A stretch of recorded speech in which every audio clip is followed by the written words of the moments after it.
Yeah, we did. We had a discussion on freedom. Yeah, Today we're going to have a discussion debate on objective morality. absolutely. So I'm going to present my argument first, Yeah, and then you sure. present rebuttal.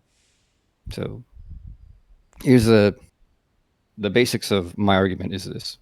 Hmm. Generally, what we mean by morality, and this is not really an appeal to, it is an appeal to democracy in a way, in that like this is how I think most people use it. I think you will have some issues with it. Uh, that's perfectly fine. Uh, by morality, what we mean is like these rules of things that we ought to do or actions that we ought to take. Hmm. Uh, by definition, that requires that morality be objective. Like people talk about subjective morality. That's an oxymoron. That's like talking about square circles. It's just not sensical. It doesn't make any sense. If morality were subjective, well, you're basically saying there is no morality. So, I mean, one would have to basically be a fictionalist, like an error theorist or something, just say like, there is no such thing. Uh, so that's the first thing. Like by definition, I would say morality has to be objective, at least in what we're trying to talk about. It doesn't mean that it has to exist, but it means that the thing you're trying to talk about is at least objective. Hmm. On a second point is then that when we are concerned with these oughts, I make a distinction between what I call hypothetical oughts and categorical oughts. And a hypothetical ought is like saying, I'm hungry, I ought to eat something. Uh, in this case, the hypothetical would be when do you eat? What do you eat? How do you eat it? You might want to have a burger or a salad or whatever. But just being hungry doesn't lead necessarily to like having to eat anything specific. It's very open. With a categorical ought, my preferred example is something like a seed, like say a tomato seed. Uh, we know that by the nature of the seed, that tomato seed, if you put it in the conditions that would enable it to be what it is, it will grow into a full plant, it will produce tomatoes, and so on.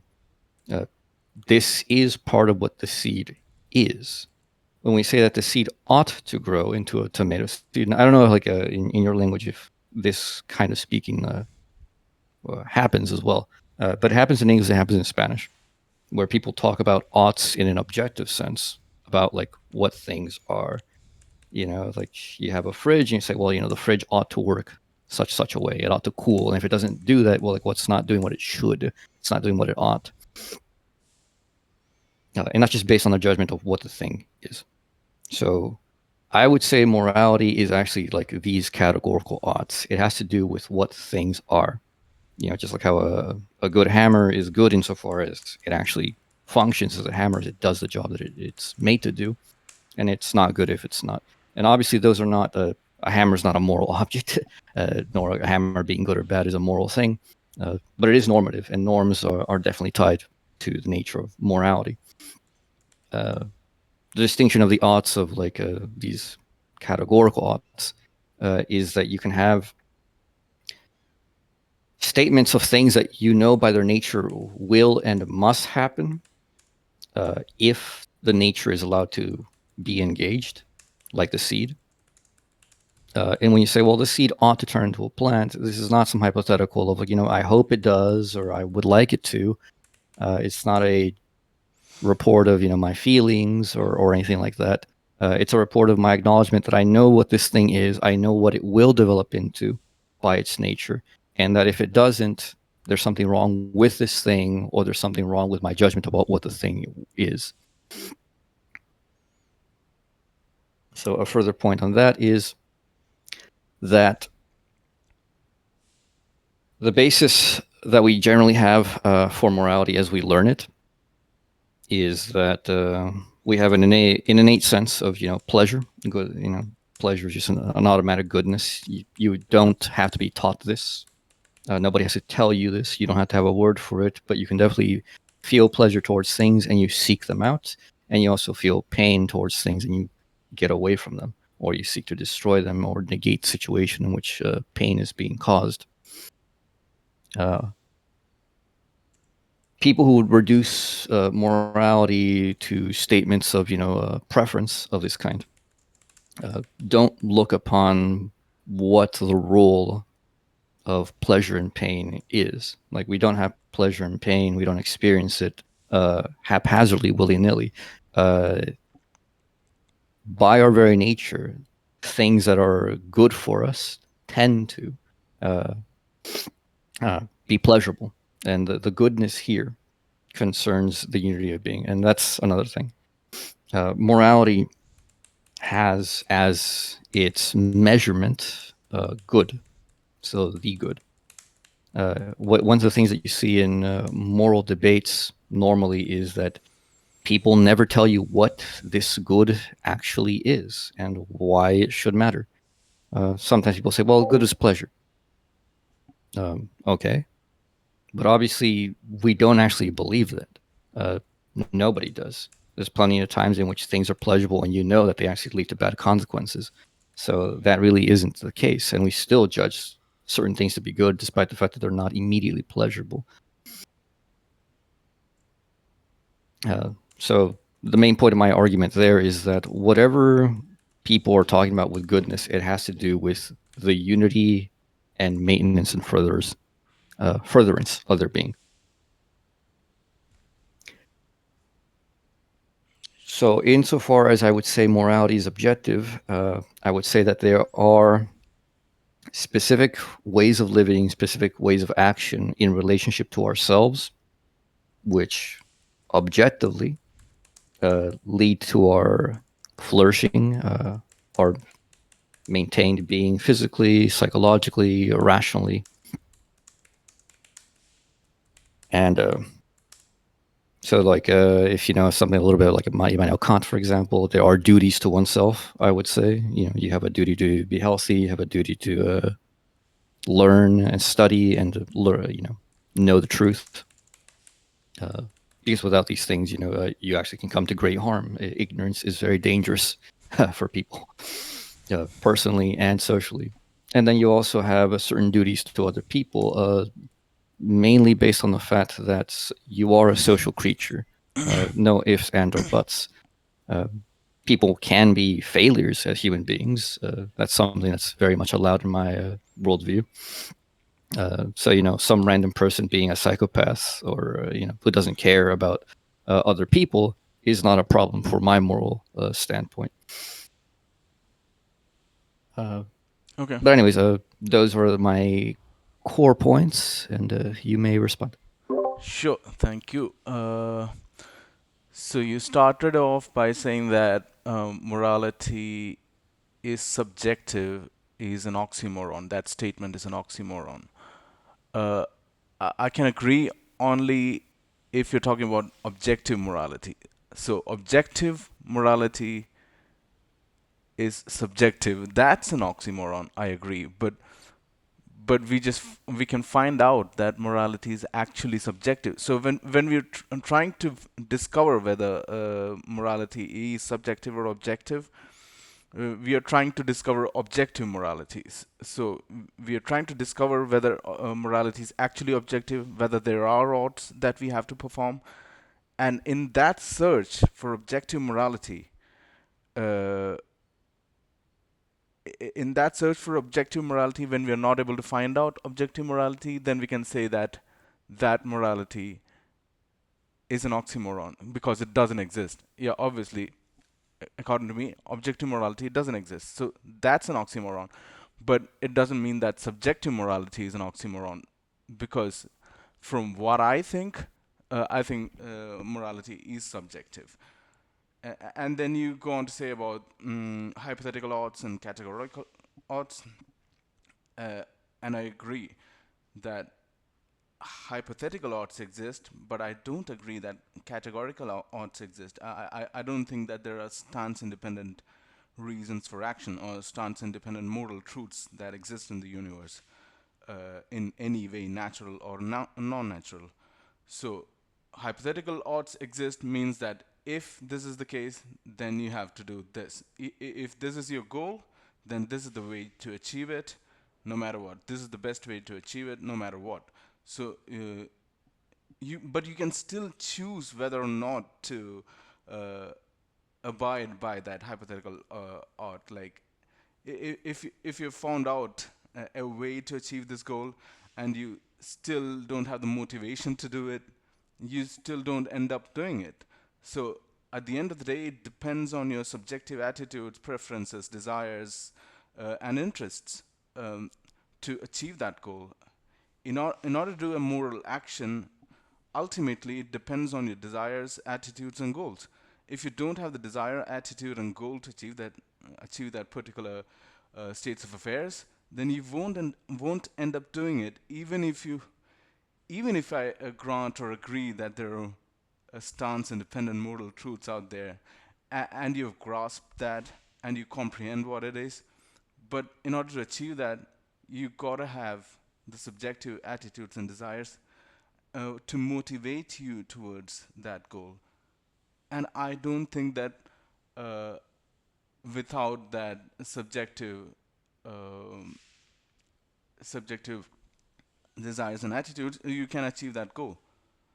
So, so what I would like to introduce here are two kinds of distinctions. One is the is-ought distinction, and the other is the value action distinction or something. If you have a value, it doesn't mean that you will act according to that value always.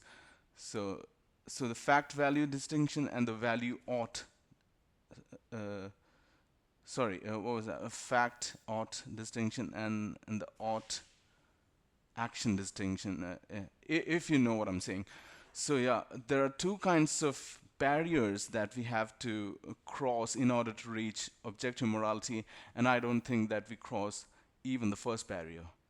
So, and then you brought up the example of a seed, that a tomato seed is something that grows into a tomato plant. That's its categorical imperative or something. Firstly, I would like to say that not necessarily all tomato seeds do end up growing into the plant.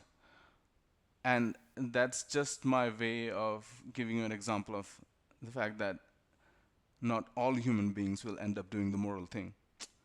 Right. So if the conditions and circumstances don't allow that to happen, then that doesn't end up happening. Uh, So, my first objection to your argument would be the categorical uh, normativity objection, which is that where do you get the prescription from? You're explaining how the universe works. There's nature, there are laws of nature, they work together in certain ways, and there is causality, and things end up happening a certain way. That's just nature. But where do we get the prescription from? Where do we get the ought or the normativity from? There are no categorical reasons for action. We don't get it until we go to the subjective. If you want to say that the universe exists, human beings exist, and that each individual human thinks that this is morality, I mean, this is a moral thing to do, and similarly, and therefore objective morality exists, I'm not interested in that argument, because then subjective just means nothing.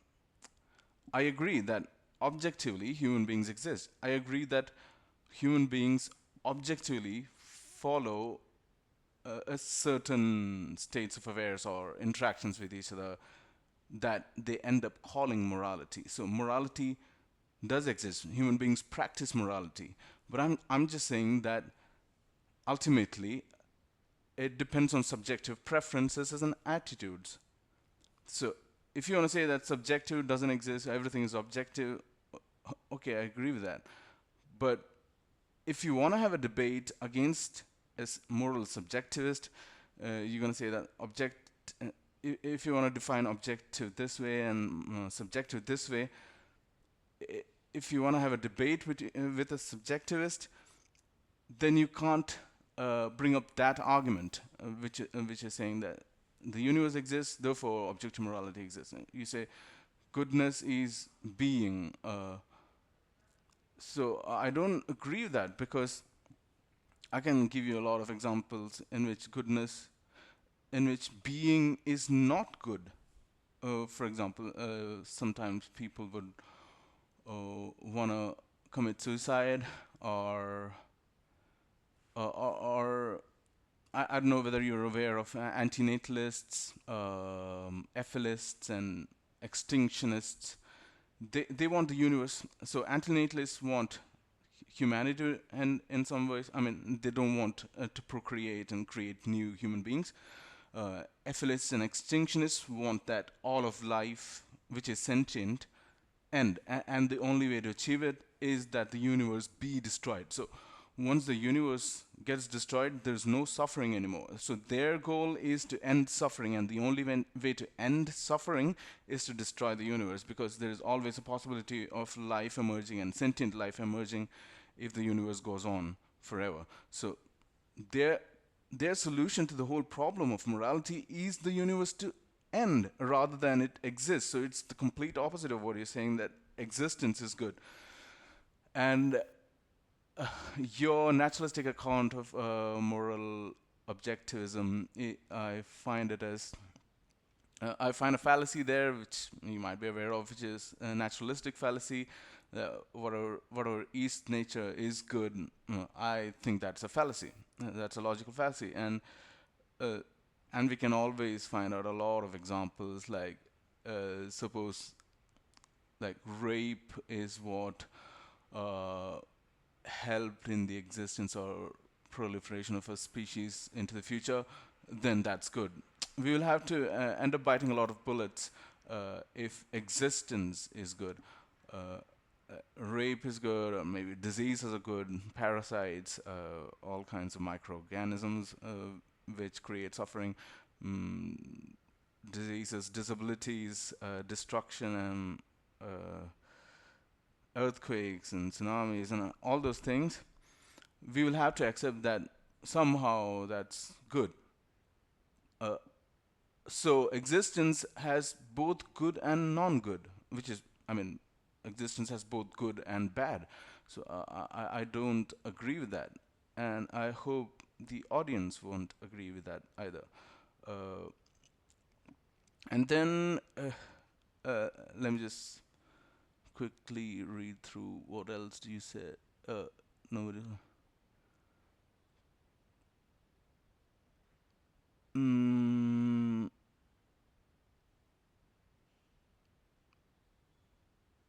okay, yeah, that's what I would like to say in the initial introduction to the topic. Yeah, you can jump in and respond to that. Yeah. All right. Uh, so in response to the subjective morality not being an oxymoron distinction, it is.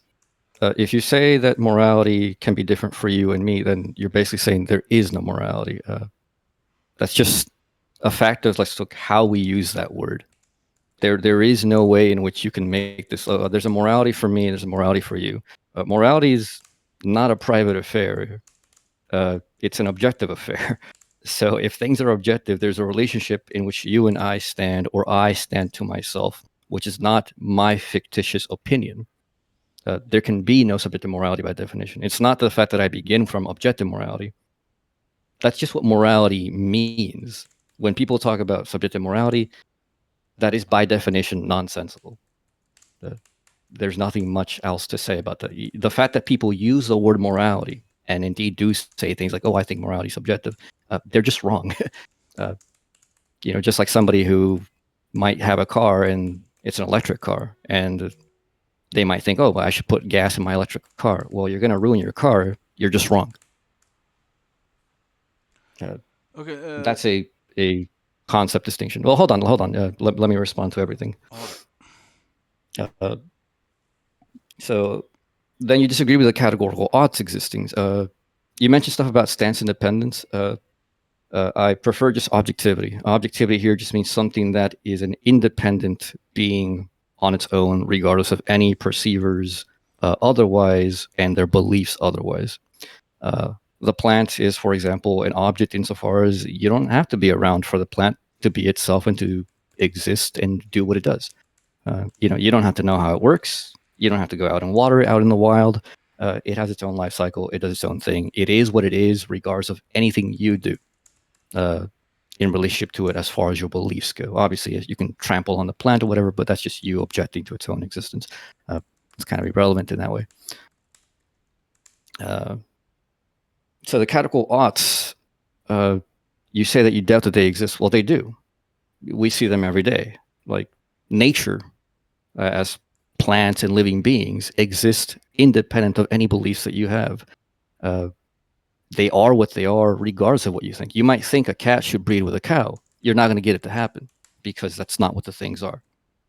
So your subjective views of this will not matter. And that's the way in which morality functions as well. Your subjective view of it doesn't matter. Your disagreement with it doesn't matter. It's like gravity, quite literally. If you think that it's okay to go around murdering without, murdering is to kill without any good reason. So if you think it's okay to go around murdering, you're going to find out that murder is not very good, not only for other people, but for you. Because then now other people will seek out to murder you. Now, you might not care.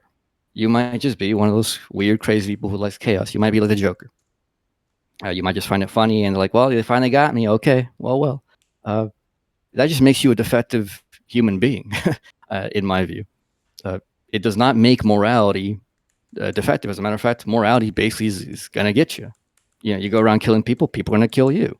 You're going to live a short life, they live a short life. And until people start getting their act together, you're going to be like, it's like a car.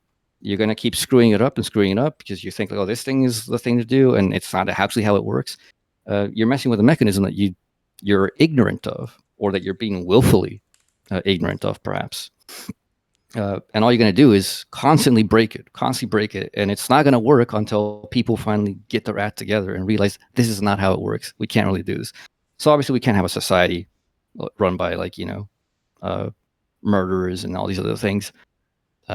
Things fall apart pretty quickly. So the fact that we have the societies that we do, where most people do follow general moral standpoints, in which they do pay attention to what maintains them as physical, psychological, and rational, shows you that indeed there are moral rules. People call them moral facts, and I see that in debates that I've listened to, including debates that you've had with other people. Nobody ever talks about what those actually are, what it means to be a moral fact. For me, a moral fact, if you want to call it that, is the fact of being. Just like how if you jump off a 10-foot story building, you're going to die by what gravity does, regardless of your opinion of it. You might be delusional. You might think gravity doesn't matter and that you can just fly. You're going to find out. Likewise, if you think that society can be run in a crazy, haphazard Joker manner, you're going to find out very quickly that can't really be done. You can't run societies that way. And if society collapses, you collapse along with it. We are social beings. So you mentioned stuff about people not being seemingly motivated by these oughts. I completely disagree, because these oughts are what you are. So if, we are social beings, which we are, the vast majority of people very much like being around other people. They like socializing. They like all these other things. So they will do the things that maintain and increase this actuality, because the actuality is already there. It's not a hypothetical. It's not a maybe. It's not about maybe if you'd like to. Well, no, you'd like to. That's just a fact. Yes, there are very rare people who wouldn't like to. Those people are just defective human beings. And they're like an extreme minority. So for me, the is-ought distinction is pointless. The ought is the is. It's just an is that is not yet. So, the issue of the is-ought is that, David Hume asked, well, where does this ought come from? It seems that we just project it onto things. Well, no. If you just show that the ought, by what you mean by that, is the consequent nature of a thing, what it will become by its very nature, That's it. And when we're talking about the being, we're not talking about immediate existence. So I'm not talking about you might see a murder and you say, oh, that is an actuality. In my technical jargon, that it's not. It exists, yes. It's a bare existence. It is a fact, but it's not a real being. And what morality deals with is real being, like actual being, not fictitious being or apparent being. Like a mound, for example, a mound of dirt is not an actual being. It's not an object of its own. It is a contingent object made of actual objects, which are the minerals and stuff that make themselves, maintain themselves. But mounds of dirt don't do that. Likewise, chairs don't do that, or even cars don't do that. Cars are basically pseudo objects that are subjectively made by us. They're not independent, full objects. So many of the things in the world that you might say, oh, this is the objective fact, only on a very superficial level can you say that a lot of the things that we would call errors are not objective facts themselves. They are falsities. About the fact ought distinction, that's just another form of the is ought and the ought action. The ought action is the motivation side. Why aren't people motivated, you might say? And my answer is people are motivated. There is no hypothetical here. The fact that we live in the societies that we do already shows that this motivation is inherent to us. Yes, there are, again, a few people here and there who may be failures of an ontological kind. Sucks to be them. Sure. You point out that not all tomato seeds, for example, will grow into the fruiting plant. Yes, that's a failure. That's not a failure of the law of morality or the fact of morality, if we analogize it that way. That's just a failure of either the seed, maybe the seed's defective, its genetics are wrong, or maybe the environment is just not conducive. For example, you can't expect that somebody in like the middle of the Congo in a war-torn area is going to be even able to carry out certain ethical or moral like things because they don't have the conditions to do so. That does not disprove that there is or it does not actually make it legitimate to call upon moral facts. And that because the fact that one is in a war-torn situation of that kind, where the ethical has already broken down and the capacity to be moral has largely broken down, and the fact that it remains broken down. For example, the Congo has been in a constant war for like half a century, more so, actually even longer than that. Yeah, those people are basically suffering the direct consequence of not abiding by moral laws. That's what happens when you don't. You feel pain on a personal and broad social level. The fact that these people would not recognize this, for example, and I'm not saying that they don't, because it's not entirely their fault, factually speaking. They're not the ones fully engaging these wars. Does not make it the case that there is not a fact to how they ought to behave in order to maintain their being, increase it. So that the contingent failure of a seed or the failure of the conditions for the seed to engage its nature don't disprove this at all. You ask where the prescription comes from. Again, it comes from the nature. This is not a hypothetical. Since the thing that I'm calling on as an ought is the thing that it is in the future by its development, I'm not saying anything crazy. If you say, well, look, I throw the rock up in the air and it ought to come down, and it'll come down at a certain rate of velocity, will follow a certain arc. That's the kind of ought that I'm talking about. That doesn't suffer the is ought distinction problem. Because anybody would say, well, yeah, that rock will come down, if gravity holds, and gravity does hold. It's not a hypothetical that it does. It does. Then it will come down, and it will come down in a certain arc. As far as reasons for action, again, failure to follow that because you are defective is kind of irrelevant. That just makes you a bad human being in a general sense of your function or operation. The fact that people call morality a lot of things, and this is not exactly true, really. If you look historically at the ways in which across cultures people speak about morality, it's actually really similar. the golden rule is just about everywhere. The ways in which ideas of knowing your place according to a certain order of the universe is everywhere. Even the idea I'm talking about is not even it's not something I came up with. I consider it just basically the classical theory of morality put forth in a bit clearer way, perhaps, because it's not very obvious that it's always been about the case of what you are. You say, well, goodness. Before that, so it's not subjective preference, for example, again, because people act and have always mentioned across cultures that one should act according to certain norms that do not immediately have to do with your pleasure.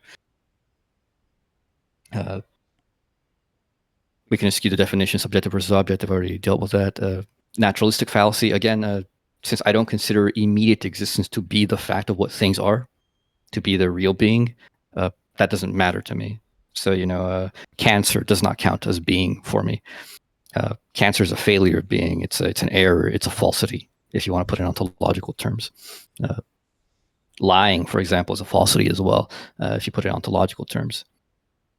So the natures I'm talking about are like pure natures, like the actual natures, not contingent natures infected by all these other external things that would make it a problem for them to be realized. And even then, it's not much of a problem.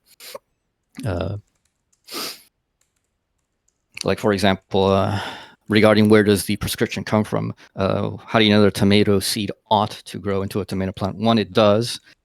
Two, there is a complete systematic reality to the tomato plant. It has a whole ecosystem of its own and life cycle across a species, such that by the tomato plant's own being, it would deny you crossbreeding it, say, with a tangerine tree or a mango tree. The natures don't clash. Well, they don't come together. They clash. And this is not some subjective positing of me. This is the plants themselves. The plants themselves don't breed amongst each other.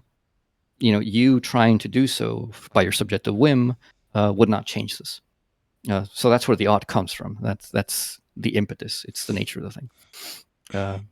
Then you say goodness is being is not true. I deny that. You mentioned people who go on to commit suicide. None of those people want nothing.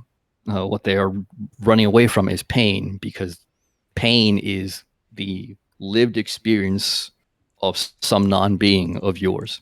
It can be a physical pain, it can be psychological pain, and there's even rational pain. And people run away from pain. Pain is the feeling of your disunity. Like, for example, you could have somebody who's wired completely wrong, right?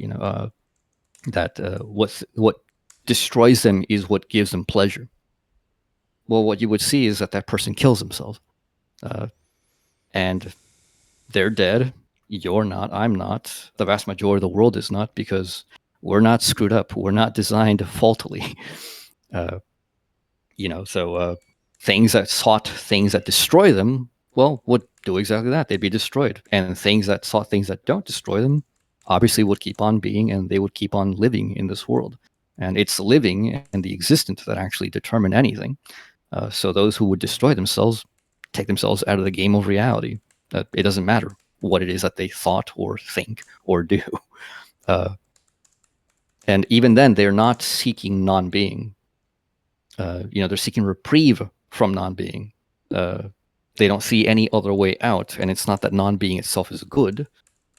It's that they only see a world of bad. So the antinatalist, for example, has that, in which they don't see nothingness as good.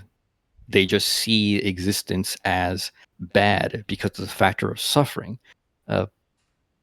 But this is, again, a completely subjective thing where most beings clearly do not experience this. Most beings do not experience existence itself as pain. As a matter of fact, most beings experience it as pleasure. The fact that there are problems with one's life that one has to deal with counter tendencies. And, there is a lot of struggle. Does not negate the fact that, we are so constituted as to seek our survival, to seek our maintenance of being, and that this coincides inherently with the feelings of pleasure and pain. And when they don't, what we find is beings destroy themselves. And, well, they're dead and we're not. So that's the end of my response. You may respond. Sure. So, okay, let's imagine that you and I are the first human beings on Earth, and we're trying to discover whether morality is objective or not. You're able to imagine that, right? It's not like we are assuming that objective morality exists. Let's discover how it exists. Let's have a coherent, consistent account for that. It's not like we're assuming that it already exists. Let's find out how it exists. It's like we are finding out whether it exists or not. Do you agree with that? When we don't know anything. No, like I would not phrase it that way. Honestly, in this scenario, I wouldn't say like, "Oh, we are the first people on Earth, and suddenly we have this magical thought of an empty idea, and we just call it morality." And we're like, "Well, what does Not an this? Well, what are empty we talking idea. about?" Okay, see, we interact with each other, and we have this feeling of something is bad, something is good, and we try to figure out whether it's objective or not. It's an objective feature of the universe, or if it's just coming subjectively. We are trying to figure out. Are we assuming that it already is objective? We're not, right? No, I mean, unless you tell me what the goodness and badness we're referring to is, I can't even tell what we're talking about. Are we talking about pleasure? Not necessarily. Like we feel like when you hit me, I feel like that's bad. Simple as that. Now we just No, no, no. Feeling. yeah, You feel pain. yeah, I feel pain. Badness is a judgment. Now, what do you mean by the badness? You feel Badness the is a pain. We know what the subjective pain is. We know what the judgment. pleasure is. Yeah, yeah. What is it though? I mean, like, what do you mean by badness? Bad. I feel bad. Subjectively, I feel bad, and I subjectively feel that that kind of interaction No, no. between people What does shouldn't that be word promoted. mean? No, what does that word mean? So you say it's bad. I get that there's pain. Pain by definition is you don't like it. Yeah, But what do you mean by bad? but bad, I mean something that I don't want experienced by myself in the future. It's a feeling. Mm, It's a subjective feeling. It's an experience that I feel, well, and there well, need not well. be Yes. much more Okay. If explanation we to that. begin this way, Yeah. yeah. If you decide to begin this way, oh, Mm. okay. Well, fine. Then badness is just another word for I don't like this. Yeah. Uh, Subjective. okay. Yes, because you define it that way. Now, historically, that's not how we defined it. What do you mean by that? it, it historically, the people who have actually talked about morality do not define it upon pain and pleasure. They define it Okay, just like a car engine. You know, you talk I'm about a not good just hammer, you talk about a good fruit, and it's not a pleasure thing. I'm not A good hammer reducing is not that it gives me pleasure. I'm not reducing it to only pleasure and pain. Sometimes I can have bad feelings towards other things as well, which don't necessarily minimize pain and maximize pleasure. Like maybe deontological rights or something. I give myself a right that you not torture me, uh, or we can, we can find examples in which pleasure is not maximized and pain is increased, but still it's a good thing. I can think of examples of that. Like for example, sometimes courage or this integrity. Uh, these are good features and these are moral features, even if courage doesn't improve pleasure, overall pleasure in the universe for that particular example. Mm. So if you say vaguely that existence is good, it's not interesting. What philosophers talk about when they talk about metaethics and morality, and when they're trying to find out whether objective is subjective, is they want to know answers to a particular question, particular instance of human interaction, for example. Uh, so I disagree. is this particular action good or bad? That's what we want to find out. So this guy X is Yes. doing this to Y. Is that particular action good or bad? That's what we are trying to find out when we are doing metaethics. Right. Yeah. So Right. But then, do you see that like it has not been stated what the good is? Like you use this word, but you haven't said what it is, and this is the crux. That this is the real metaethical crux. Nobody ever tells you what the good is. Yeah, because we are trying to figure out. We still don't know what the good is. It's not like we already No, know no, no. and Like let's figure out how to achieve it. We are none. trying to figure out. And Well, see, you and well, I are debating metaethics, and we are trying to figure out what is good, what is bad, how is good achieved, where do we get good from. All these uh, things we are trying to figure out, and you it's not a, can't it's not an come up with empirical thing. you can't come up with an assumption that it already is It's not objective. an assumption, Abhishek. You're No, it's not an coming assumption. for No, no. Okay, so when morality. you See say for this, okay. subjective So do you think that morality. there's an object? Listen. For subjective morality to be an oxymoron, you must already assume that morality should be or already is objective. No, Yes, no. that's what an I'm not an oxymoron empiricist. means. So I'm not an empiricist in this way. That's what an oxymoron means. I know who you about this. They're just wrong about it. This concept of morality is not an empirically derived concept to begin with. So appealing to, well, look, bunch of people have these different conceptions and we don't know what it is. No, we do know what it is. Everybody's know what it is. What they mean by morality is that there are objective rules, and it's always objective. There's no subjective morality is literally a modern thing where people have been literally confused by You're language reasoning because they circularly. think that if they it's not circular reasoning. That's circular reasoning. It's not circular reasoning. I'm appealing to the historical way in which words are used. That you can't just No, you're not. redefine things willy nilly and using the same words No, you're not. verbally, but you're not meaning the same concept. When moral philosophers talk So about metaethics, morality. No. When moral philosophers historically, I know what moral philosophers yeah, today talk about. They're just wrong. They and don't talk about. They don't tell you about and I what the would good just say is. that the None all of the them ever moral tell you. philosophers are wrong.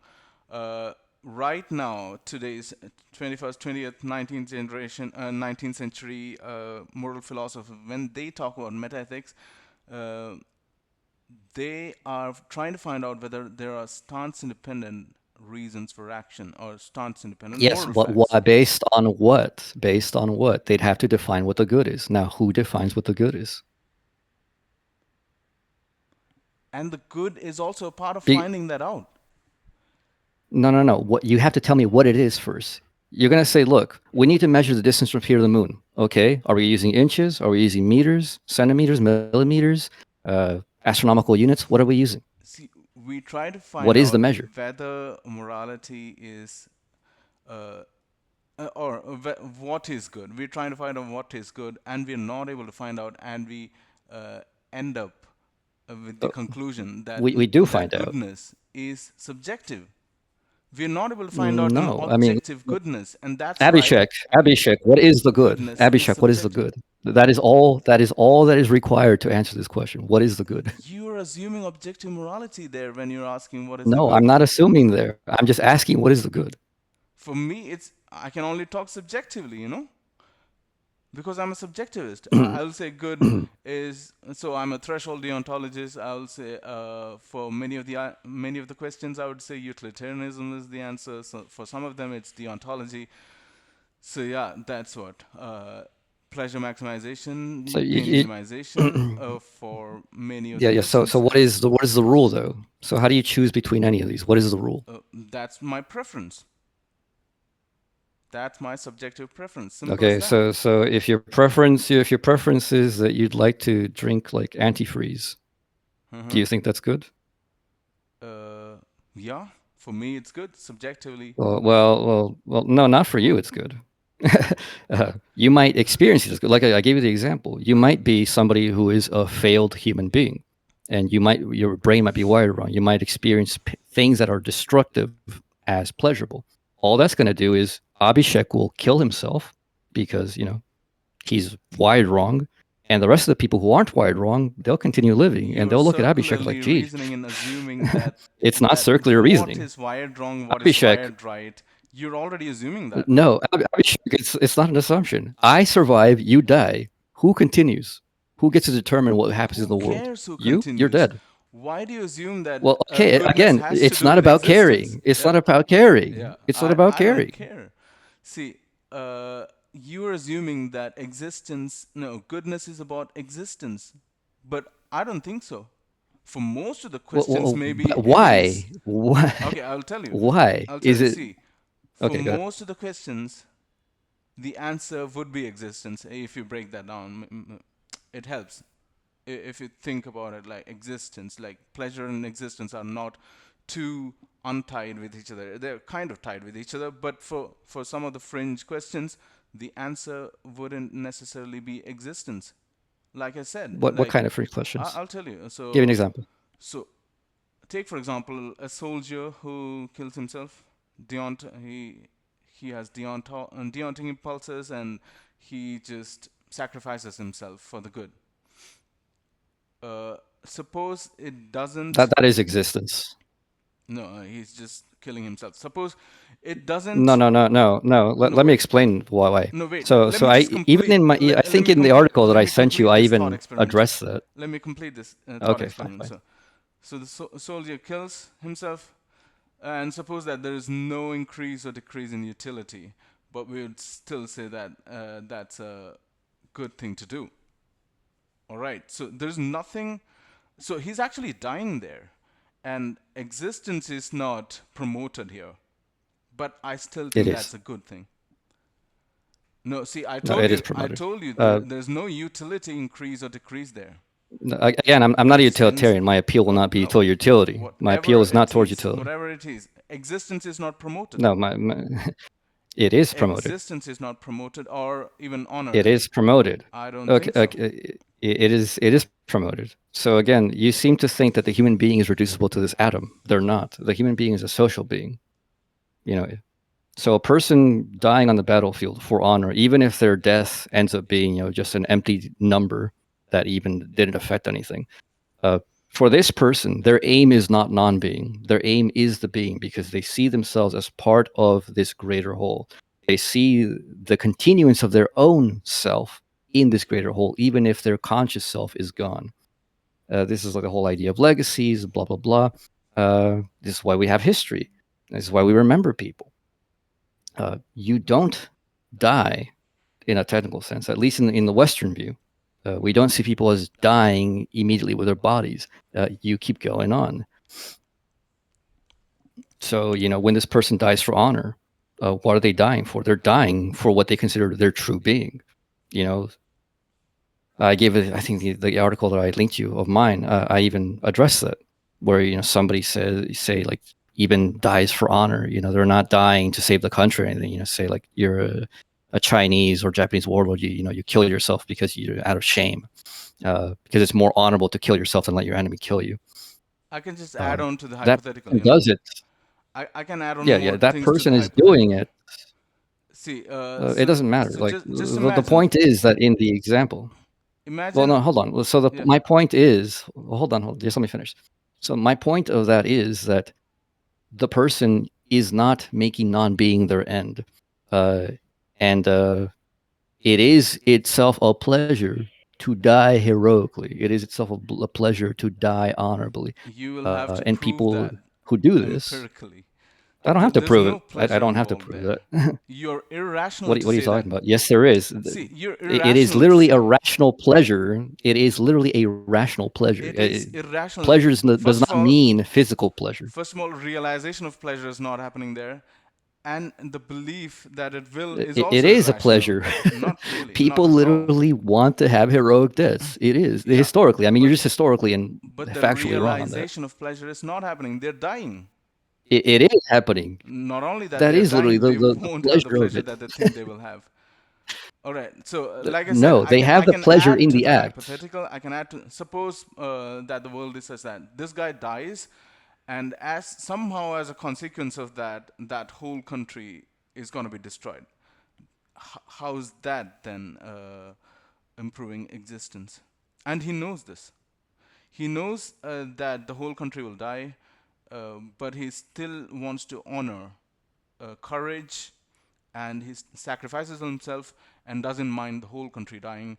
And we will still call it moral, but existence is not No, I would promoting not call that. it moral. I would call that person insane and retarded. No, No, forget They're that's a country. they're an example of what I would call a flawed human being in which they are a failure. S- Their cognition has failed. They have That's not actually ascertained that's the why I'm saying situation. that. They have not understood the nature of their own being. So this person cannot be considered moral, and they cannot be considered to actually be making a rational decision at all. According to your view, which is subjective, but No, according to not my according to subjective my view, view. uh, In my view, I can imagine that it's not my view. subjectively those guys think that's moral, even if they know, I, all I, of them know why do they're you gonna die. reduce this to what people think? Why do you reduce this to what people think? Like that's just not Because morality. that's how we Morality are is not a getting fiction in your head. morality. We are getting No, morality no, out it's of not how we're getting subjectivity. morality. No, we don't. It's subjective preference and desires. It's not more. No, it's not. Why Absolutely. is it that It's 99% of your subjective preferences, Abhishek, happen to coincide with your objective requirements? Why is it that you find food pleasurable and not, painful? Why is it? Is it just some random occurrence of reality? Or is it because reality is so see, constituted as to produce itself in a way to be? see. There is something rather than nothing. Do you agree that subjective morality means that morality can be broken I down to disagree that there is wait, wait, any. wait, wait, wait, wait, wait. No. Wait. Listen. Okay. Uh, do you agree that subjective morality means that morality is dependent on subjective attitudes, preferences, goals, and desires? Do you agree with that? I disagree that you can call that morality. Okay, whatever. But then you're just not debating with anybody right now. Do you understand? You're not debating with me. Well, you're not debating with me either. I mean, How's you that haven't so? answered my I points. know what you mean by objective morality, and I'm trying to tell you that Mm, that's wrong.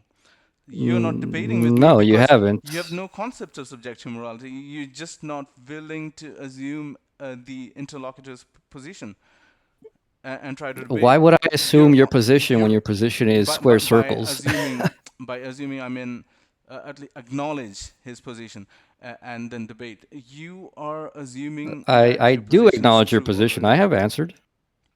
I have answered No, you've not. your points.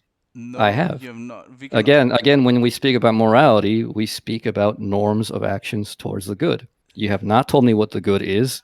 You have told me a good is as an appearance to you, but an appearance is not a good. Antonio, And that does not constitute any kind of fact. your Go ahead. definition of morality, I mean, your account of metaethics is completely vague. I mean, Vague. I'm yeah, the vague one. That's surprising to really. me. And the reason I say You're the that, one who hasn't laid out no, anything. the reason I say that is because You have not laid out a theory of the good. You have not laid out a theory as to what a I subject told even you the is. theory of the good is that goodness is a subjective feeling. It's just preference. Yeah, Yeah, yeah. And what is the subject? subject is the human being. Is there Now is you would say, would you say that well, the human being is an exactly. objective?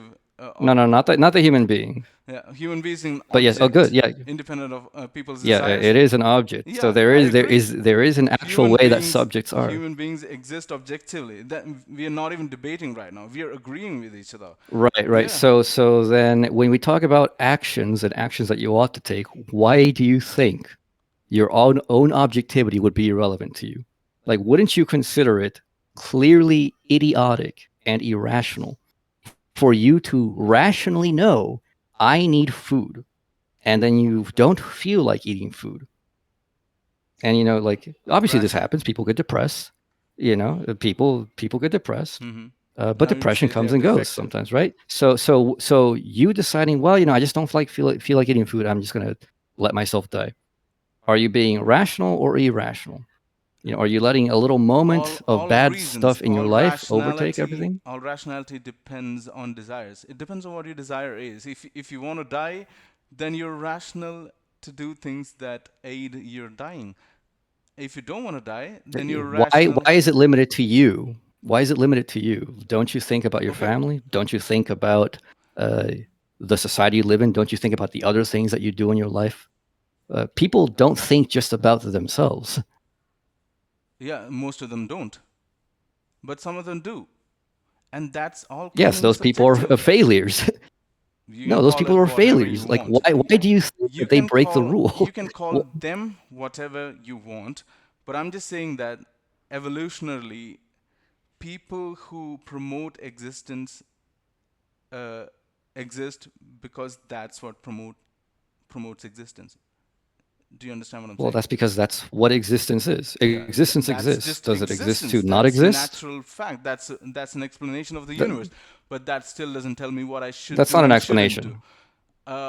No, That it still does. doesn't tell me what I should and shouldn't do. It does. It doesn't. It does. I can You're just a be an answer. biological being. You eat meat and you eat plants. I You can. ought to eat food because you're going to die. And I guarantee you're going to go and eat something later today Sure, because you whatever, don't want to but die. And you also experience the pleasure of food. Why? Because you're in rational unity with yourself. When you're not in rational unity, you destroy yourself. I can be completely rational and be an antinatalist or ethicist or extinctionist, That's and not completely uh, irrational. I That's find not that completely completely irrational. That's somebody who coherent. does not understand it. See, that's completely coherent and rational account that they have. It's not. It's not coherent. I just don't have It's that not coherent. subjective preference. I don't have the preference that the universe end.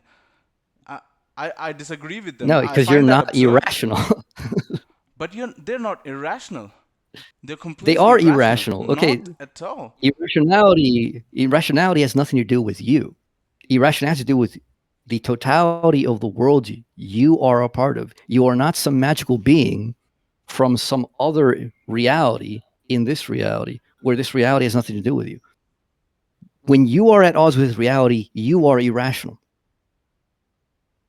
So, Okay. the people who are at odds with reality, yeah, they will destroy themselves. And the people who aren't, they'll continue being, just like the universe will continue being when the dead people It are depends dead. on what you mean by odds with reality. I can completely think of someone who doesn't want to be a part of reality and they're still rational. They're at odds with reality. What do you mean by Somebody says, odds look, with I want to reality? kill. Yeah, yes, yeah, hold on. So let me give you an example. So somebody says they have a dream and they find out, like, this dream is just not possible. Right? I want to be Superman, and obviously, like, Superman isn't real, and I can't gain superpowers by, going drinking radiation or whatever, like Spider-Man.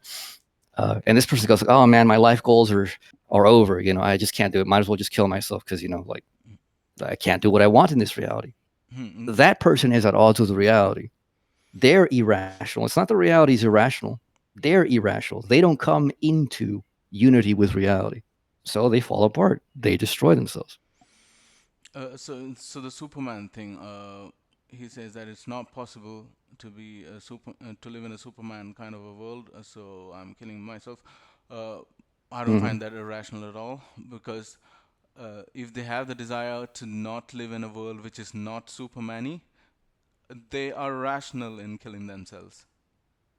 It's because you're assuming that you have this assumption of No, existence is good it's not an because you think assumption. it's It's not an irrational. assumption. You live in this world, Abhishek. Yeah, I He lives do. in this I world, just find or they live myself, in this world. I find myself existing in this world, and I find myself loving existence or uh, loving not wanting to not exist. I mean, loving wanting to not exist.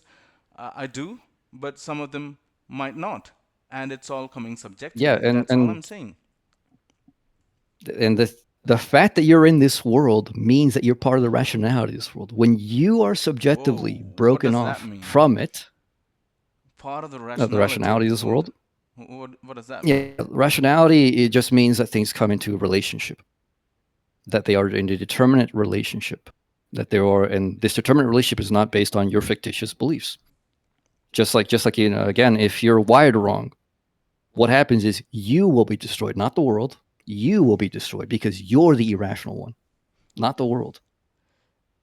And everybody else who's rational, What's who's at one with the world, continues on being.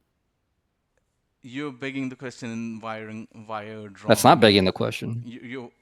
When you say wired wrong, you're already assuming the conclusion there. I'm not assuming the conclusion. But you don't have to do it when you think morality is subjective. You can just say that according to my moral preferences, that guy is stupid, and that guy you is can wired wrong. you But haven't you can't say told me that what objectively. morality is. Like, Morality you just is keep just repeating subjective morality, but that doesn't do I just anything. told you 3 4 times that morality is human beings expressing their subjective attitudes. Simple as that. Yes, and then there is an objectivity to those attitudes, which you agree to. Yeah, You I agree that agree there is that. actually an objectivity to those You know attitudes. what I agree with? That human beings who think, or human beings who express subjective attitudes objectively exist. Yeah, I agree with you in that. But that doesn't mean No, that no, morality not is objectively objective. exists. That, That's not the then objectivity of what? it. The objectivity of it, Abhishek, is that you happen to find food delicious, so you don't die, you don't starve. You happen to find broken bones very painful, so you don't die and harm, like, so you don't harm yourself. That doesn't tell me These what to do. things are not. It does tell you what to do. What do It you mean? doesn't tell me what to If I do stabbed you, independent of my if I stance. stabbed you right now, Yeah. if I stabbed you right now, would you run towards the knife or run away from the knife? I'll run away from the knife. That's an objective Is that some fact. hypothetical? Yeah, it's an Yeah, objective fact. there's a Why? hypothetical Because hidden when you're there. stabbed, the There's a feeling of pain, it's hypothetical not hidden hypothetical. there. The feeling of pain, the feeling of pain, Yeah. the fact of the feeling of pain has the consequence, the ought, that you will move away from the pain, or if you can't move away from it, you will try to eliminate the cause of the pain. That's not That's not a how. hypothetical. That's not how It's a people fact. define ought. That's not how philosophers define ought. You are just That defining your ought, that and I agree with you if that's no, your ought. this is how people define the Not ought. at all. This is one of the ways in which it is commonly used, at least in English. Again, like I said, like I don't know, like I don't care in about Hindi that. or See, whatever low language. Antonio. It does. You care. Okay, so you just appeal to people not using it, and I'm telling you they do. In English, there is a very common use of the ought. This hammer ought to do this. The fridge ought to work that Okay. way. People use objective categorical oughts all the time. So yes, they do use the ought this way. I think that's And philosophers just philosophers poetic, today don't. metaphorical usage. It's not metaphorical. It's a very poetic intelligible. usage, which you can. It's probably not. use It's in not poetic. poems or It's not poetic. I've artwork. explained exactly what it means. It's perfectly intelligible. When it comes to philosophy and when it comes to logic, that's not how we use ought. We can't have an ought conclusion Well, without an ought in the that's not premise. how you use it in the modern day. Not Analytics, I know, me. don't use it this way because analytics are not very intelligent people. But if you go back before the 1900s, if you go back before the 1900s, Abhishek, it is a claim, and it's true, by the way. The people before 1900s, But you will if agree. you go before the 1900s, they do have a notion of objective oughts. They had this poetic, metaphorical. It's not poetic. Like, what's poetic about it? What's poetic about it? Tell me. Is poetic. Take the example of the tomato seed. What is poetic about it? The tomato seed ought to grow into a tomato plant is a poetic usage. It's not a literal usage. Nobody uses. Okay, you're saying yes, they do. In English, it is 100% common. Again, that's why I said, like, I don't know your language, but in English and Spanish, it is used that way all the time. Should we call should as karna chahiye, like that? And karna chahiye is not like will. You're just equating ought to will. Ought is not will happen. Ought happen. No, does it's not not mean will. happen or must happen. Okay. No. So you're misrepresenting me. You're misrepresenting me. Again, what you call existence, the empirical thing, like, you again said, look, because it's a seed doesn't mean that it will grow into a plant empirically. I agree. But I'm talking about the actual essential being of the thing. I don't care about the empirical being. There are many reasons why the seed might not grow into the tomato plant. The genetics could be wrong. It could be a bad seed. Or it could be that it's in a desert, obviously, so it won't be able to grow. It doesn't have the soil condition. Ought means an expectation that this is what this usually does. That's just ought. No, not usually. It's not usually. Ought is not an expectation. Ought is saying, I know what a seed is. But a seed, by the nature of what it is, it will do this. It doesn't necessarily always. No, not usually. Not usually. The seed doesn't always. It's not grow usually. Into the tomato plant, so that's why I say usually. It's not usually. It is usually. Yeah, but I'm not talking again. So I'm not talking about the empirical thing. The empirical thing doesn't matter to me. What I'm talking about is the essential thing. What it is to be a seed. If there was no essential fact to the seed, there would be no tomato plants. That kind of there would be no tomato species. Like you're kind of saying that ought means meant to. That kind of language. What I just said that's just. It's poetic. not meant to. It's poetic. Meant to or whatever. It's not poetic. Should. You can't just It's a say metaphorical poetic. usage. Poetic is like saying time flows. I'm not saying some metaphor. I'm telling you exactly the structure. You can't just say it's poetic when it clearly isn't. Ought no, it's certainly poetic. I would like to move on from here and respond to some of the other things that he said. So ignores stance independence. See, you agree that moral philosophers, when they talk about metaethics, they are trying to find out stance independent moral reasons for action or stance independent moral truths when you talk about objective morality, No, right? no, no. I don't agree with it. At least I think current. I think all that I've noticed about current debates is people not actually being interested in dealing with it. Nobody ever talks about what the good actually is, which is the most important thing. Nobody talks about what an ought, like in an objective sense, actually is. They keep themselves to these little cloistered world of their meta-ethical discourse, and that they seem to forget that this has a relationship to the ontology of reality.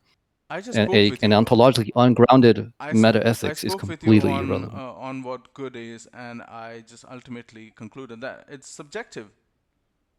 Good You is didn't. what you subjectively That's perceive according to your desires, intentions, and that's not what interests. is meant by the good.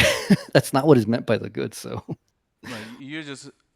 You're just acting as if you are the one who decides what the good is.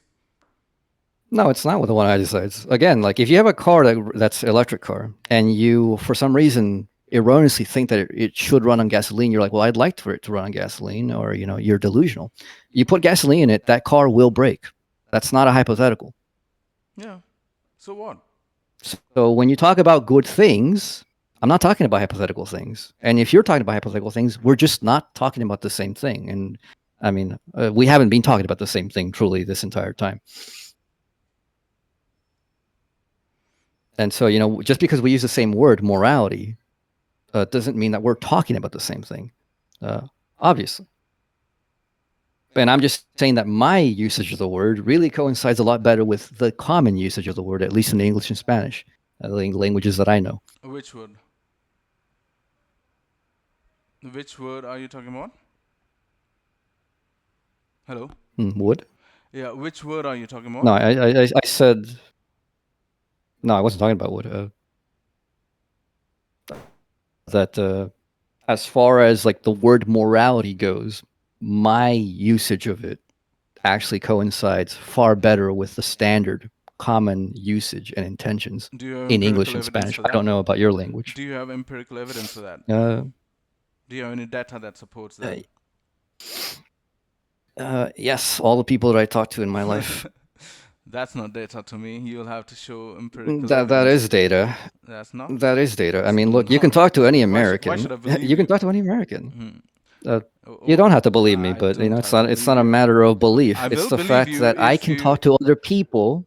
I will believe you if you Like bring I up mean, empirical evidence, scientific evidence for that, which has been surveyed all across the globe. But I don't think you can. no, At I'm not least talking right about now. all across the globe. I'm not talking about all across the globe. I mentioned specifically in English and Spanish, which is the languages I speak. Mhm. This is the common usage. I have never met anybody who's a What? normal person who's not a What? philosophy nerd, because philosophy nerds are different people, Huh. but who's a normal person who doesn't have the implications of what I'm talking about, and who, when I talk to them about it, they're like, they deny it. It's a lot of people just see what I'm saying as extremely obvious. Okay, so see, see, philosophers and people who are rational can always, what should I say, reason them into it. Reason non-philosophers into whatever they think is true, and it just takes time until they find out someone who opposes you, that they find out that they don't agree with you, but them. So it can always be the case that you've just reasoned them into your view. So that's not Yeah, appealing to sure. me. And somebody has reasoned you into their view, and I'm providing another view. No, I'm giving you a rational account of subjective morality. Yes, a rational account which somebody else reasoned you into, and you latched onto it, and you're like, well, nobody else told me something else that made sense, and this now makes sense. By reason, So you've by gone with it. reasoned them into your view, I'm just saying that influence them or you know Yes, manipulate them. you have been influenced. No, no, no. See, manipulate Yes, you them. have been reasoned into it. Yes, you have been reasoned into it, and you've also been manipulated. But I don't see any flaws in my account. But I've just shown you flaws in your account. Well, I've shown you In that, plenty of flaws in your in that account. it's vague. Your account is vague. It doesn't give answers to all questions. It's not vague. It literally, you have not answered. Yeah, I have not failed to answer any of your questions. Which one have I failed to answer? Then that you don't like the answer is a different thing, but I have not failed to answer. You think you've answered it, but because you're assuming your own conclusion in a couple of No. Pay attention to what I just said. I instances. pay attention to what I just said. Hold on. I pay attention to what I said. You said I don't have the answer to everything. I did not fail to answer any of your questions. That you did not like it is a different thing. No, they're just not rational. I mean, Yeah, that you did not like it is a different thing. But I did not fail to answer. And I agree with you in some of the things that you say that human beings exist objectively, or objectively this is what human beings usually do. Human beings like existing. All this I agree with. These are objective facts about the universe. And if you want to call that objective morality, I agree with you. Morality is objective. But that's not what we are talking about when we are debating a subjective objective morality. That's not what we are talking about. We are talking about That stance is what we're independent. talking about. We are talking about stance independent reasons for action. Those are stance independent. Those are stance independent. They don't depend on me. They don't depend on you. You should not kill is not stance independent. And if it even It is stance independent. Look. I gave you the example, right? I gave you the example. It even came up. If you go around killing Abhishek, you're gonna be killed. Now, if you don't care, cares? that just makes you stupid. Yeah, that just makes you stupid. You're gonna be dead. How I'm gonna is be that alive. stupid? The rest of society, the rest of society is gonna be alive. Who dictates what happens in reality, Abhishek? Who has the freedom then? The living people, not the dead people. Now, if you don't care about that, you're a failure. That's just it.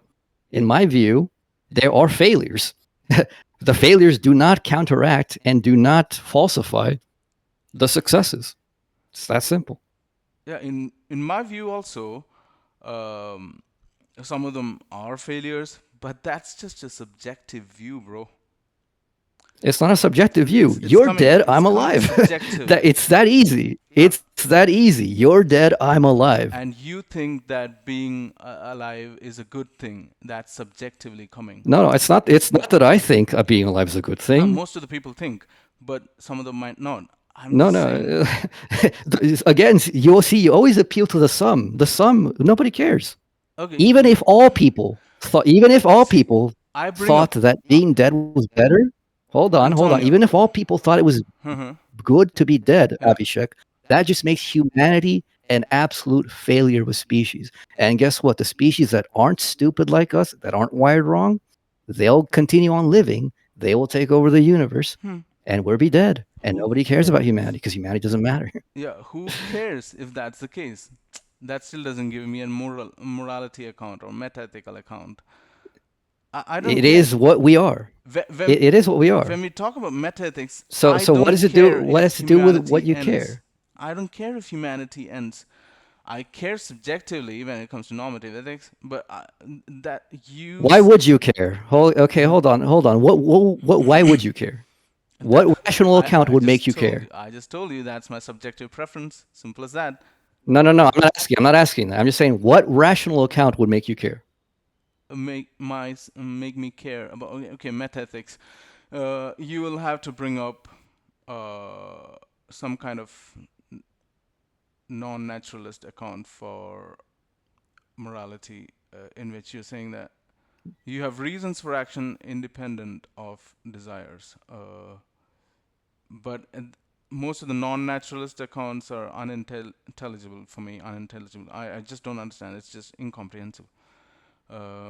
And the naturalist account, I find your account is a naturalist account. You're just saying that nature. It's not. See, nature is, therefore that's what's good. It's a naturalist account for me. that's just trivial. No, it's not It's a naturalist. No, it's not naturalist. uninteresting account to No, me. no, it's not Then naturalist what in is the way it? that you think, because my view of humanity is a different nature to a physical nature. So when I talk about the us going with our nature because of what we are, this includes a whole lot of things that we didn't get into. Uh, and again, obviously, when you say, "Well, what if I don't care?" Indeed, what if you don't care? You're just a failure. That's all it See, means to me. In my world, people not the caring just reason means I that they're bring up failures. some people not caring about it is just I'm trying to show that it depends on their subjective care It does thing. not depend. See, That see, that see, do you see how that doesn't matter in my view? That in my view, that attack means nothing. Because in my view, I just go and say you're a failure because that's exactly what you are by definition.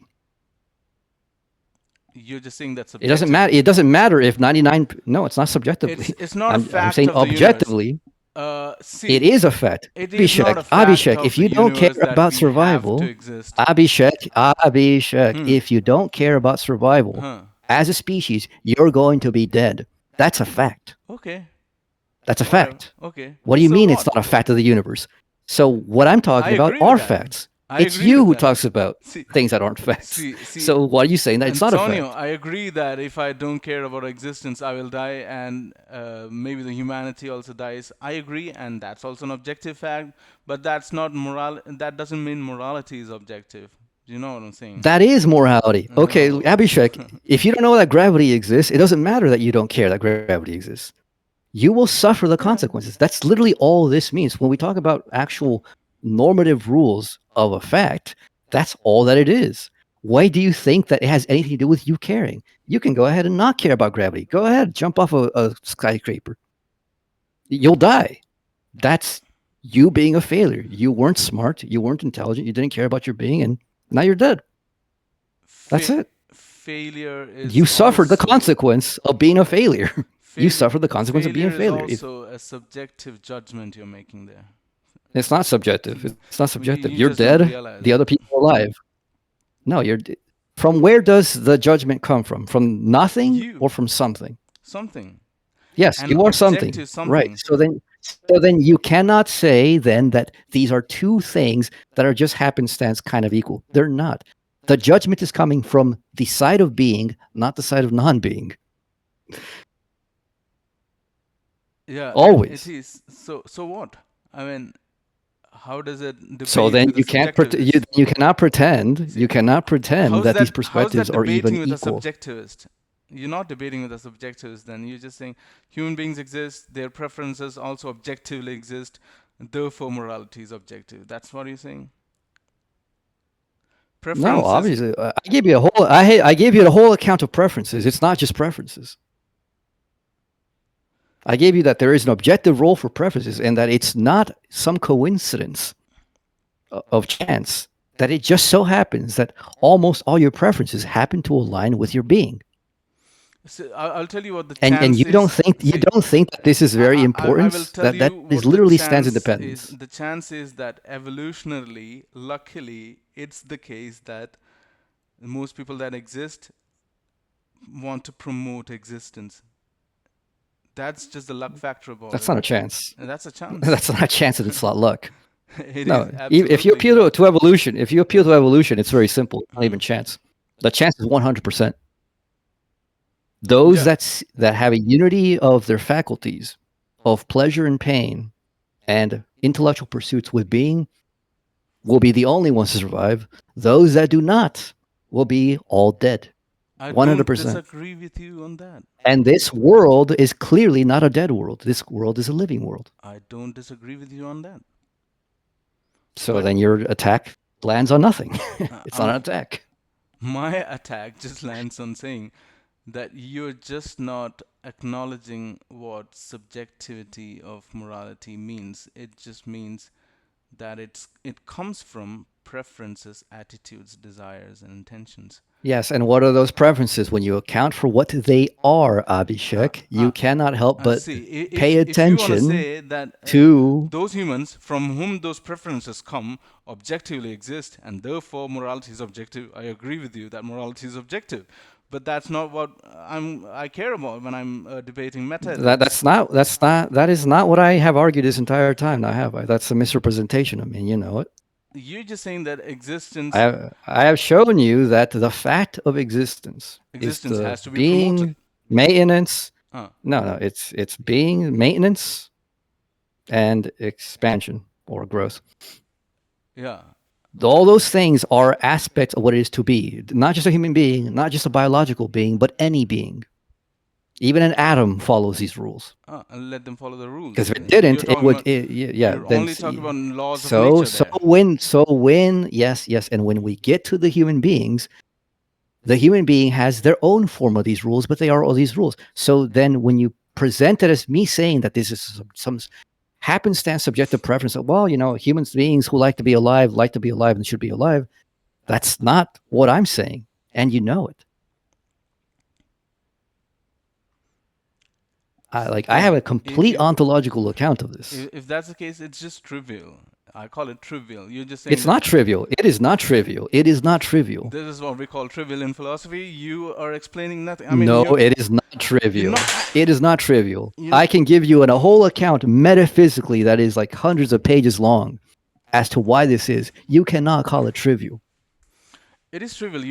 I'm not saying I'm not saying no. It's not. You're just describing No, the I'm not. universe. You're not No, I'm not. giving a No, I'm not. metaphysical account Do you of what I do you should know do how hard it is and to what I describe the shouldn't do. universe? See, Antonio. Do you know you Antonio, cannot say this? Okay, Antonio, hold on. Antonio, I want you to take this back. I Yeah. want you to take this back. I What? want you to take back that What word do you because want that me is to take insulting. back? Yeah, What? it is not trivial. I have not stated something like A is A. I have not stated, well, being is good and, you know, being is being and therefore it's good. That's not what I have said. I have That's presented exactly a what you're more saying. complex account. Yeah, No, it isn't. it may be more complex than 1 equal to 1, but it's still trivial. You're just describing the universe. This is the nature. No, that is these are not laws of trivial. nature. This is You how the can't nature just say works. that. You can't just say that. You cannot just say that. That's not what I I'll said. tell you what you've said. Okay, listen. Antonio says that the universe exists, nature exists, laws of nature exist, and this is how the universe works. That's it. That's morality. This is kind of the account you're giving. It's not interesting. It's trivial. That's why I'm calling it trivial. Okay, I agree with you. Again, so you gloss over the details and you call it trivial. Yeah, I'm just, comparing. Yeah. You can't do that. That's just like you go into a physicist arbitrary. It's like, well, you're just describing the universe. It's just trivial. When you can't even do the mathematics, when you can't even comprehend the level of the conceptions and like things that you've done. Well, we haven't done it because we're having a short form debate. Basically, we're not having a seminar. Okay, but so you know that realistically you can't present. So hold on. So you know, and I know that we cannot realistically present some kind of absolute grounding like argument here. So don't insult me. I'm just saying. So don't insult me. Don't say it's trivial. It's not. You know it's not. I do think so, though. See, also what you've not done is that you've not given. So suppose that well-being or existence is morality. You've not given well-being in how much amount and how many individuals should be promoted depending upon resources and which species should be promoted. That is literally irrelevant. That is literally irrelevant. It's not. I'm not a utilitarian. So yeah, it is irrelevant. It is completely irrelevant. I'm not a utilitarian. And then you've also not given account of what a specific action should be called, whether that's moral or not moral. Do you know what I'm saying? I actually have anything that would promote your being, physical being, psychological being, rational being, is going to be good. See, someone lies and it promotes being, promotes existing. Is that moral? No. What being are you promoting? Human being. Are you promoting your physical being? Are you promoting your psychological being? Are you promoting your rational being? Let it be both. Which one? Are you promoting your individual or your social being? Let it be all. You lie, but there is no effect on existence. Which lie? Which lie are you saying? Whatever kind of lie. Are you lying about Hitler? Are you lying about the Jews? Are you lying about committing tax fraud? Which kind of lie? Let's just say you're cheating on your girlfriend and you don't say that, and there's no effect on utility or whatever, or happiness, or there's no effect on existence. There is an effect. There is an effect in You're existence. assuming You're there harming your is. psychological being, and no, I'm not assuming. Suppose This is a there's fact. no harm in your It psychological being. is. I'm not going to intend with the suppose. It is a fact.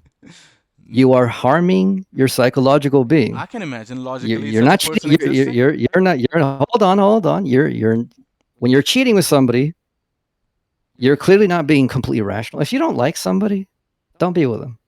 There's no reason to harm them. That's just selfish because you only view yourself as this individual unit, which you're not. The fact is, you're not. You are a social being.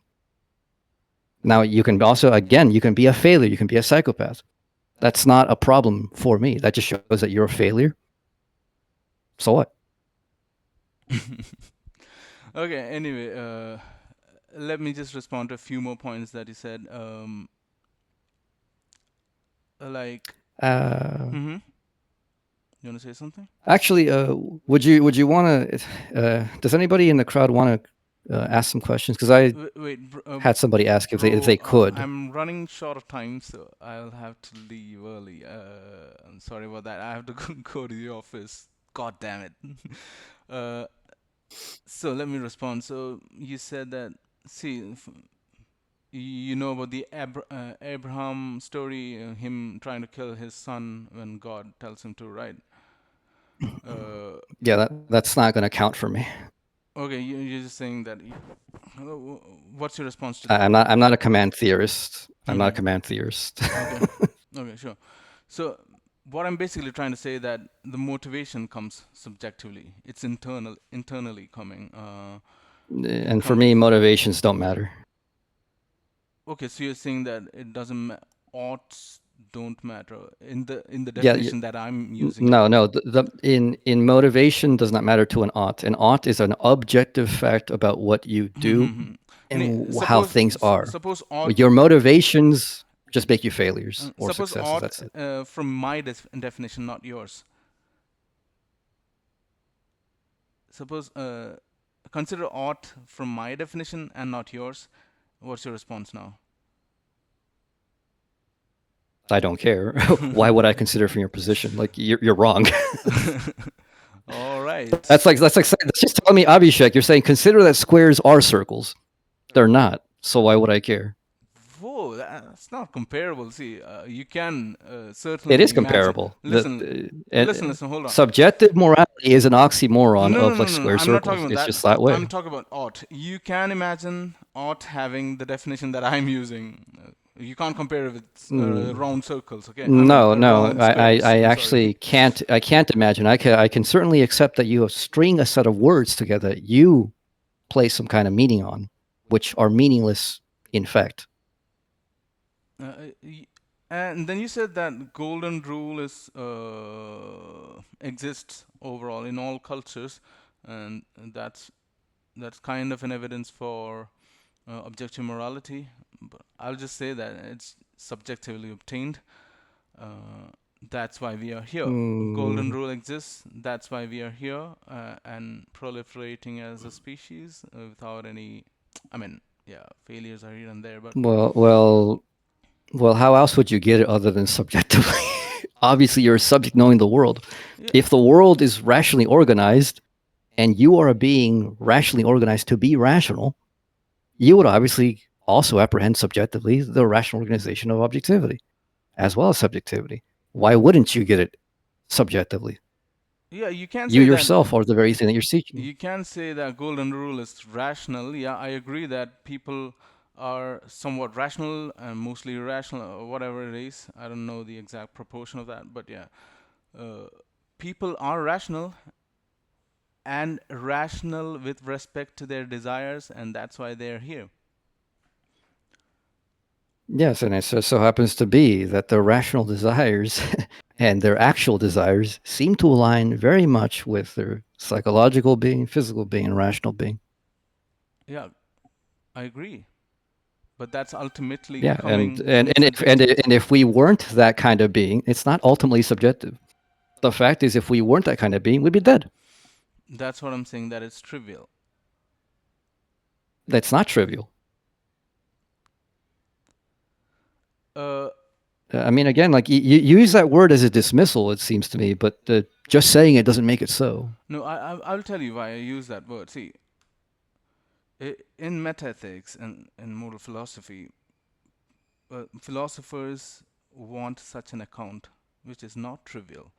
They want an objective morality. There's nothing trivial about what I've said. Again, you keep saying that word, and that's what I'm objecting to. Because what I'll I tell said you is not trivial. I will tell you what trivial means here. By trivial, I mean that you're not giving an account of normativity and prescriptivity. I have given you an account, Not unlike really. you. Unlike anybody else that you have talked to, I have given you an account. Not at all. Yes. So the world is a being which generates itself as a being. We are beings in that world.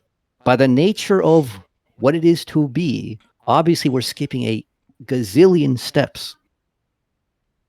But the generality follows that because of the nature of being, we have the nature as the kind of beings that we are, where we have obviously biological unity, physical unity, and we are primed to maintain that, and we do maintain that.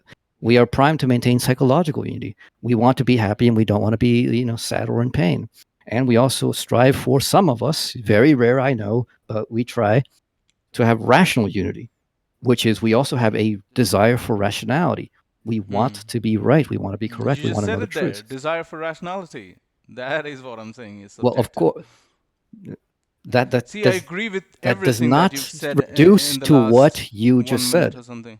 So that does not reduce to what you just said, right?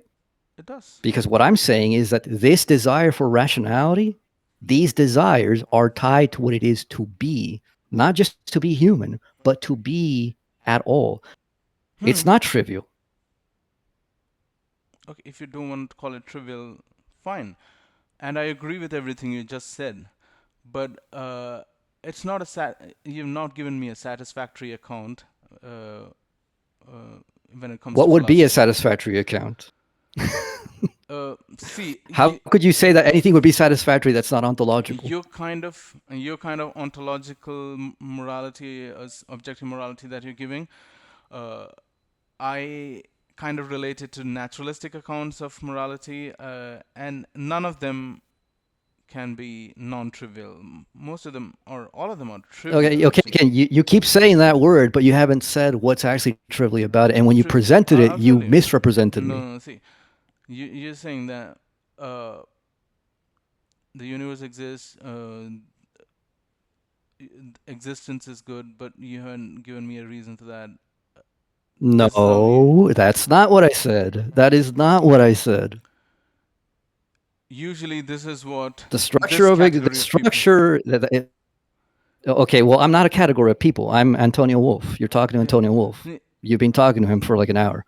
This is what this category of being usually does. Therefore, this category of being should. No, not usually does. Again, you're misrepresenting. Even if always does, even if always does, you don't get from that to an ought.